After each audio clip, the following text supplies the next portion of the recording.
Well, the ducks have left the chat. We did some grading behind the garage, and obviously it's not done, but we took a ton of material out of here. As you can see by the siding on the garage, at some points it was as much as, I'd say, 8 inches higher. You can see that moss kind of growing. It's unbelievable how much higher it was. So I don't know if the slab sunk or if they had graded more and more fill over time up against the side of the building, but since my buddy cleared this out with the skid steer, we've had no more water intruding into the building on this side or the other side now that we graded it lower than grade, as it were, on that side.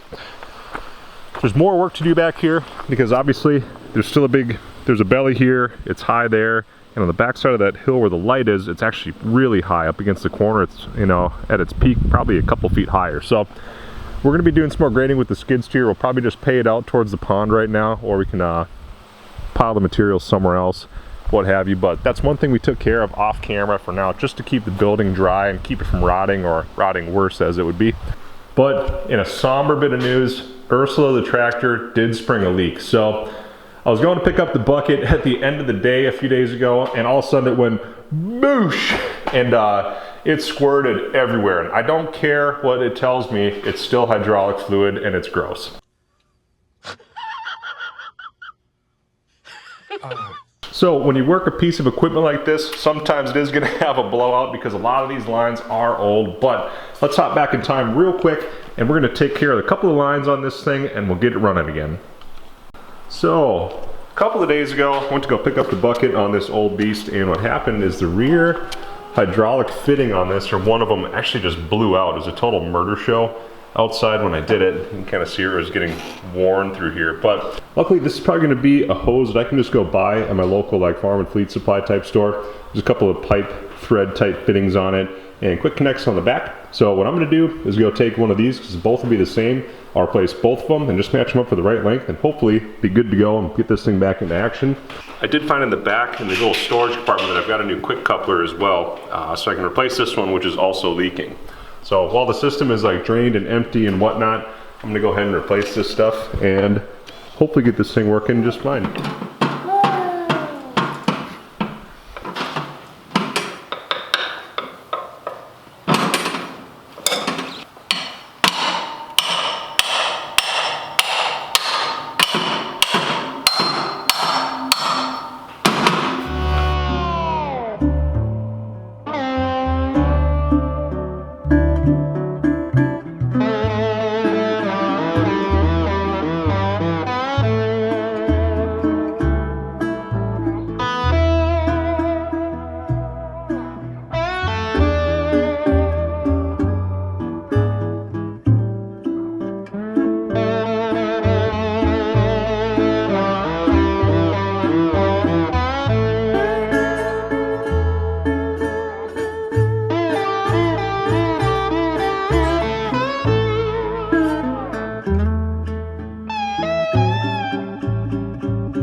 Before we go over any of the other updates we've done on the track out here, as far as moving buildings, the tire wall, the tractor, anything else that I may throw in this video, because it's kind of sporadic over the last couple of weeks. I'm out here all the time, and it's hard to come out with making one video in mind.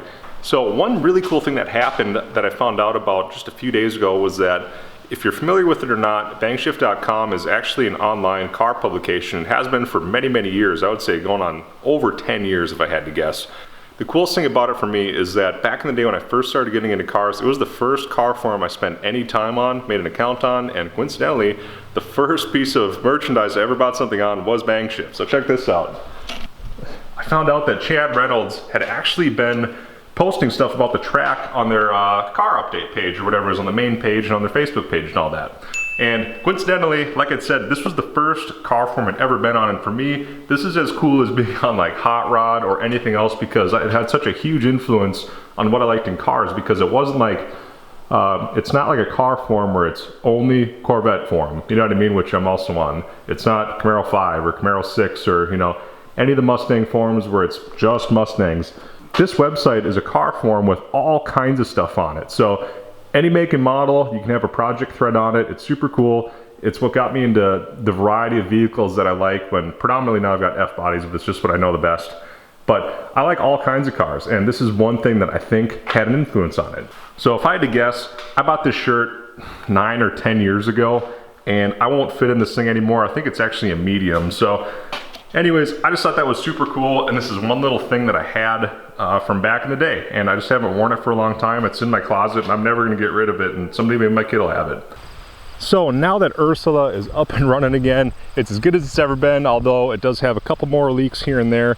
I'm gonna use it out in the back, and my buddy and I are gonna pick up the rest of the garbage out there, and we're gonna fill an entire 30-yard dumpster to the top. So if you're keeping track, we've had 50 yards of garbage out of here so far. The first trip was about 7 tons. I never got a weight on the next one, but I don't think it was over 5, because I believe that that's what it was actually rated for. We did a lot better job on the second trip, actually separating sod and clay and whatnot from the garbage that was inside of it. So we saved a whole bunch of weight there, and it also hadn't rained. So we weren't just putting earth into the landfill, and not only that, wet earth and material, because they go by weight. So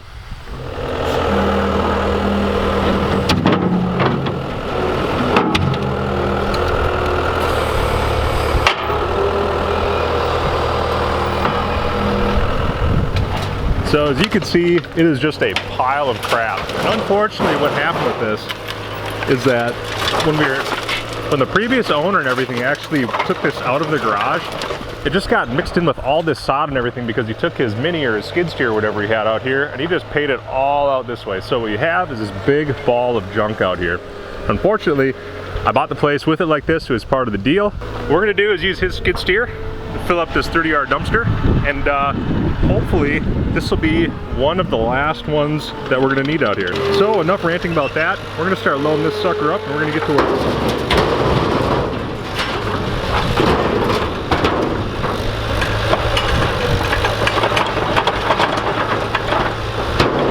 We've got on the end of the skid steer is a prime attachment scrapple bucket, so you got a couple of thumbs on it, and that makes moving all this stuff super, super easy.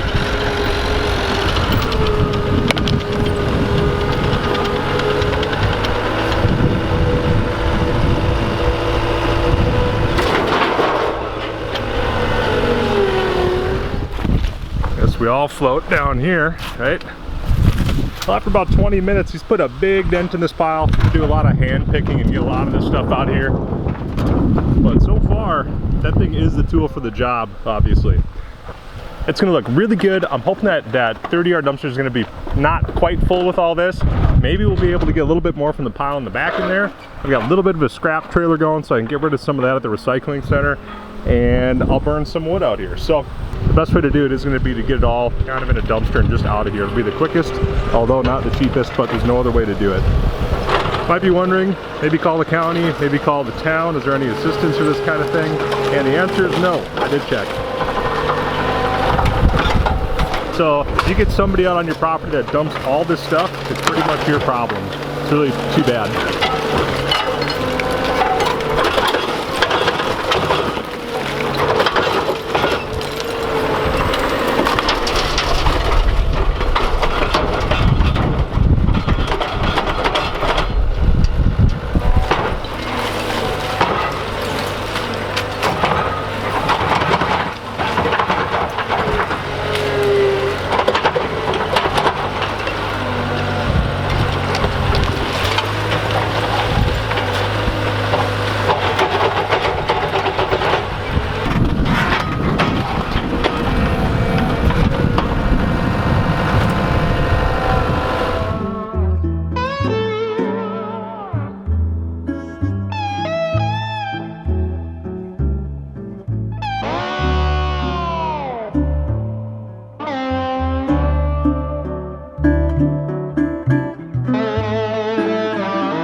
All right, quick update on the situation out here.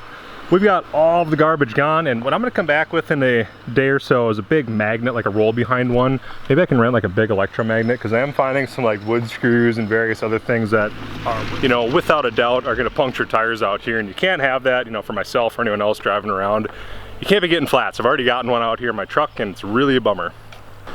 You know, it's a crude beast, but like anything, it's kind of how you use it, you know. It'll make a man out of you trying to steer it. My knee hurts from riding the clutch this whole time, back and forth, doing some grading and backblading and just trying to finesse it. It's more like a sledgehammer when, say, maybe you'd have a scalpel, which is what the skid steer would be. I mean, that thing is just amazing. You know, what that thing can do in 10 minutes would take hours on this thing. It's just amazing. So that's pretty much it for the garbage cleanup. I'll pick up the rest of this stuff off camera over the next few days and hopefully get all the stuff into the dumpster, and we'll just have a clean slate out here. And if I'm lucky, this will just go back to grass at some point and we'll get a fresh start.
And the tire wall is no more. So we got this thing all peeled apart. Special thanks to the skid steer and its operator for all the help.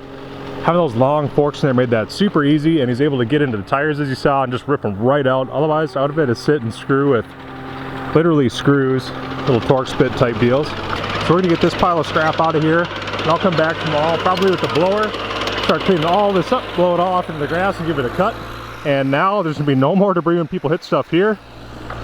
We're gonna find a way to fasten those tires together along the fence line, and we'll probably continue it up to maybe around there.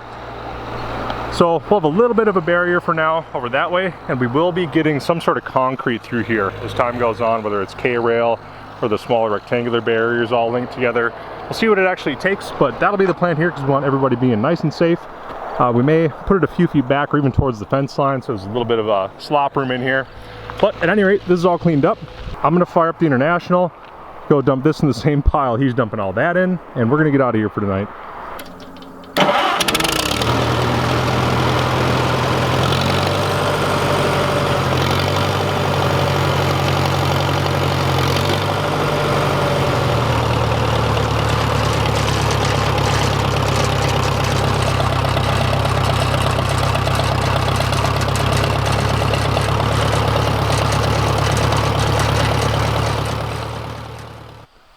Hope it was fun watching the prime attachments grapple bucket work on the skid steer, and I did what I could with the tractor. It was mostly grading out the area after my buddy was done working, but I did get some garbage in there and mostly wood and stuff, and we had a pretty good bonfire. So we got rid of a whole bunch of rotten lumber that way, which is a really good way to do it.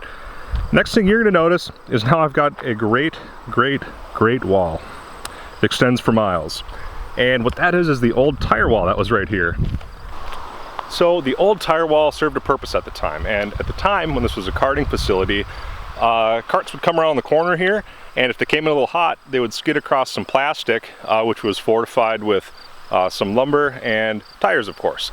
So if a cart came in really hot, they'd kind of bounce off of it and hopefully skid back inside here, but when a car hits it, as you may have seen in the last couple of videos, it just explodes it. It's unbelievable. So if anything, it's creating more of a nuisance and almost creates a target, because when you drift, a lot of dudes are going for proximity to an object, so they get really close, and sometimes you come in a little hot and you end up nailing it. So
So we got the ticketing building all moved. It's cribbed up on bricks right now. In case we decide to move it or relocate it, we have to fight to get under it again. So it's actually up higher than what its final resting place will be.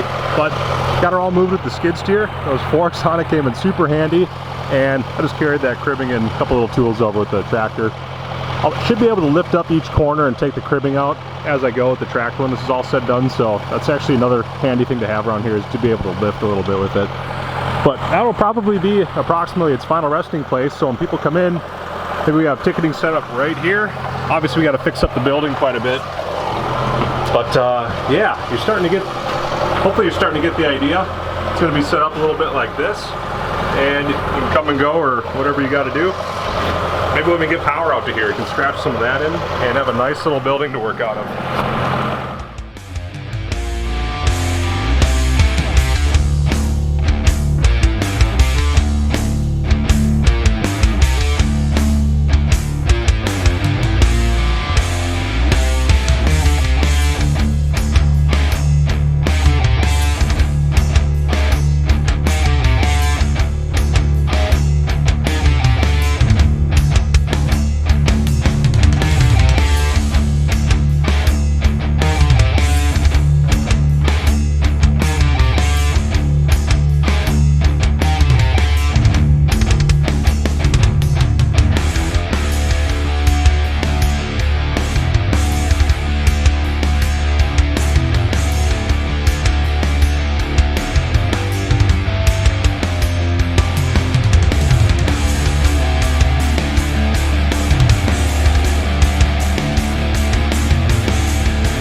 quick look inside of the building here. I'm all done painting for now, and it's actually clean in here. So before, the dude was actually using this is sort of a scrap pile storage facility where he would take his burnt remnants from scrapping copper wire and leave them in here. So can't really tell where water's coming in. It may be this window if I had to guess. It doesn't fit quite perfect, so I may end up cutting a new board for this one. This was a new chunk of T111 siding that was in the garage, so I may redo this one real quick. It's going to sit a little bit better, and as you can see, there's daylight through it, so I'd imagine water intrusion coming in on the floor is coming through this window.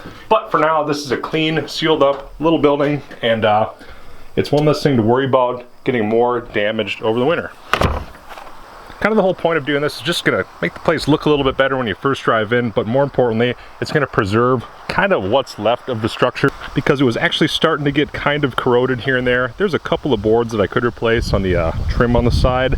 Not quite sure what to do up top. It looks like there was a ladder on the back at one point, or some sort of a stand where they were watching cars go around and around, but as you can see, it was the admission building, and at some point in the future, hopefully it's going to be serving the same purpose. But that's about all I got for today's video, guys. We got a whole bunch done in this one, and thank you for checking out the series so far. There's plenty more to come on this place. I'm going to have it for quite a while, so we're just getting started, and slowly but surely it's starting to clean up. And now that all the garbage is gone, the tire wall is cleaned up, we got one building moved to where I ultimately want it to be.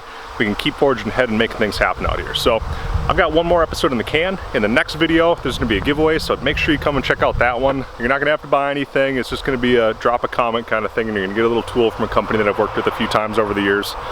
But that's about all I got for this video. If you like it, please give it a thumbs up and drop a comment.